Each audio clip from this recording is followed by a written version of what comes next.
Dans cette vidéo, donc, je vais traiter un exemple qui met en évidence donc des difficultés comme une grosse barre de fraction et d'autre part l'identification de la méthode de factorisation. Donc, dans ce cas, on voit tout d'abord une expression qui est sur une grosse barre de fraction. Donc ça peut être gênant dans les calculs. On voit d'une autre part un carré. Donc là, la question se pose sur quelle méthode. On ne voit pas a priori directement de facteur commun. Donc la méthode, le choix de la méthode entre les identités remarquables et le facteur commun, pour l'instant, peut effectivement faire hésiter. Bon, la méthode des identités remarquables n'est pas retenue parce qu'il faudrait qu'il y ait un carré d'un côté et un carré de l'autre. En revanche, le facteur commun, on voit 3x moins 1 d'un côté et 1 moins 3x de l'autre. Donc dans un premier temps, on emmène tout du côté gauche et en n'oubliant pas, en emmenant du côté gauche, à changer de signe. Alors maintenant, il y a deux options. Alors tout d'abord, on va donner à cette écriture une forme plus agréable, sachant que quand on divise par 3, ça revient à multiplier par un tiers. Donc ça, c'est quelque chose qu'il faut bien avoir en tête pour simplifier l'écriture. Donc là, on va éviter de garder des grosses expressions de fractions. On va simplifier en mettant un tiers devant l'expression. Maintenant, pour la suite, il y a deux options. Parce que vous avez 3x moins 1 au carré et 1 moins 3x.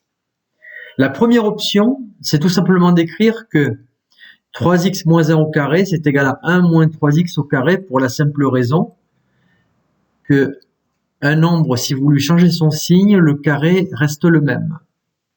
Donc, vous avez cette première possibilité. La deuxième, c'est ce qu'on faisait en classe, c'est-à-dire que on changeait de sens la soustraction, mais une fois qu'on avait fait ce changement, il fallait changer le signe. On avait moins un tiers, on passe à plus un tiers. Du coup, maintenant, on obtient en évidence un facteur commun.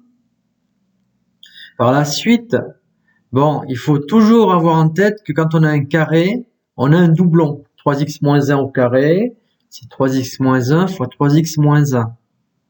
Si vous ne l'écrivez pas, vous prenez le risque de faire des étourderies. Donc c'est toujours important de tout écrire en entier pour limiter les étourderies, surtout en contrôle. Mon facteur commun est évident, donc maintenant, je peux écrire 3x moins 1 en facteur. À gauche, il va rester 4 facteur de 3x moins 1. À droite, il va rester 1 tiers facteur de 5x plus 3. Bon, la dernière étape va consister à se débarrasser des parenthèses, ce qui va imposer une simple distributivité. Donc ici, dans le premier cadre, je vais distribuer 4. Dans le deuxième, je vais distribuer un tiers, ce qui nous donne la chose suivante. 4 fois 3, 12, 4 fois 1, 4, etc. Maintenant, pour terminer, je réduis.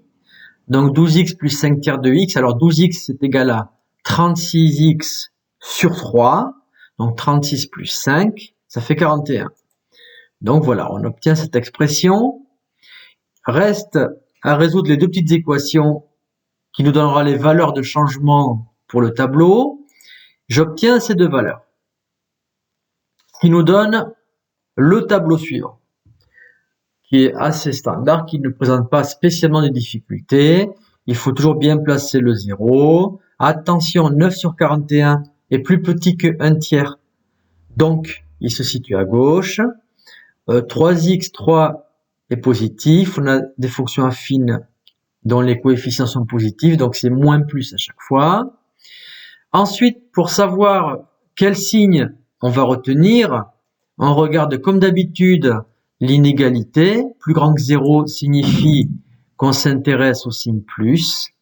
Le signe plus se trouve dans la première case et dans la troisième, ce qui nous donne cet intervalle et celle-là, ce qui nous donne donc moins l'infini 9 sur 41 union, un tiers plus l'infini. À bien noter, les crochets sont ouverts parce que l'inégalité stricte n'a pas la double barre.